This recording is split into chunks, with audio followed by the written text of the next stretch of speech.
D2 Wrenchworks and DIY, guys. In today's video, I'm going to teach you how to take something that's old and beat up like this.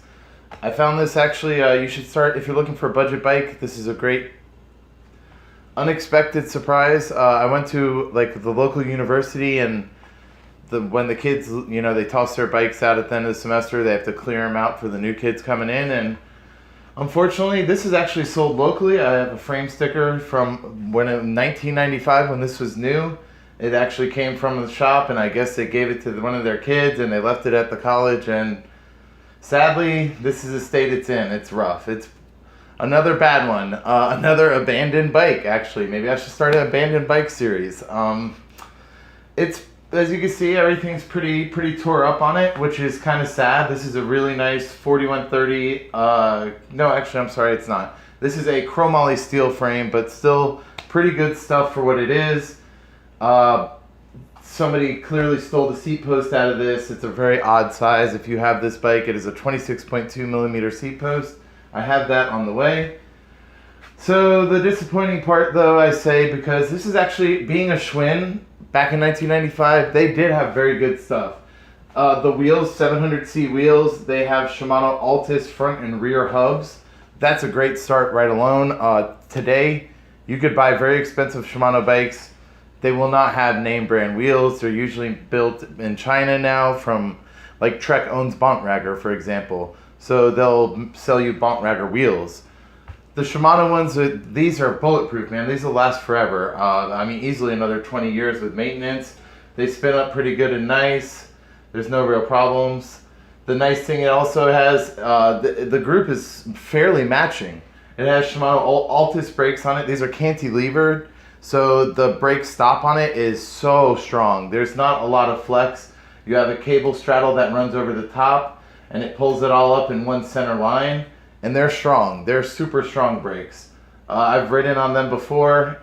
They're no disc brakes, of course, with hydraulic fluid or anything like that. But for if you're on a budget and you're looking to get something cool like this, this is a great base to build a budget cyclocross build, and that's exactly what I'm going to show you how to do. Or if you're not really into the cyclocross stuff, a gravel grinder, something you could seriously take touring.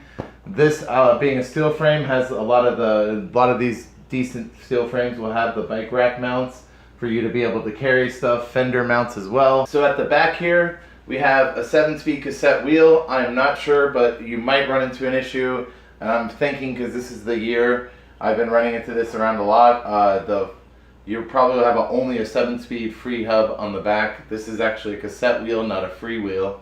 So you might be limited if you do plan on doing this to only doing 7 speeds. I'll let you know in part 2, so do make sure you take a second to subscribe. We do have a nice Shimano, this is Tourney or Altis, somewhere around there, crank. I mean, it's not the best, but it's durable, it's 3-piece. You can easily replace it. I mean, you can't replace the chain rings. That's all riveted. This is pretty common when you get a chain ring set like that, but you know, it's a budget bike. You can't really complain too much. The front derailleur and rear derailleur are Shimano Alivio. That's just a touch above Altis, so the mix of them together makes a really good group set. Up top, what we have here in the cockpit, this is one of my favorite things about the bike. We have a Gervin flex stem, and this is actually, if you've ever ridden like a skateboard before, this is very similar to the bushings and the trucks of a skateboard.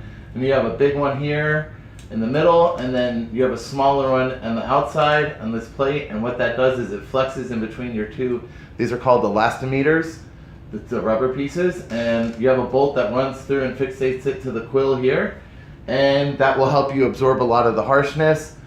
Not super extremely rare or anything, but it is a neat little collectible. And on something that is a steel rigid frame bike, especially you're going to be on the gravel and all of that, it is cool to keep something like that. It isn't going to do anything but just help take the harshness out of the bars for you, and that can help your wrist on long-term rides. The shifters, 7x3 speed grip shifters, and these are actually the original ones. Kind of surprising to see on there, but overall the bike is in pretty good shape, so it's not that shocking. What we're going to do is put a newer model of these on. You actually have to pull these apart like I was mentioning in a different video, if you've seen that already, but if not, you have to pull the grip shifters apart to install a new shifter. It's kind of a pain.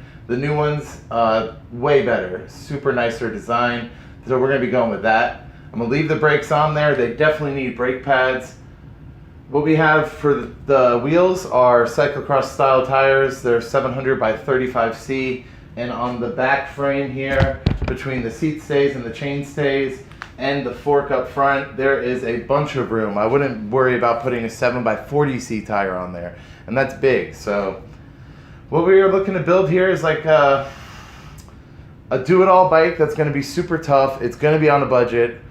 I mean, you can't really do anything else besides just see what you get. Start with something cheap like this. Don't be scared because it's all beat up, you know, and look out for the little things like I mentioned, you know, the Shimano brakes. Look on the hubs, see if they say Shimano, you know. That's a good way to find out if you got a hidden bike gem on your hands or not.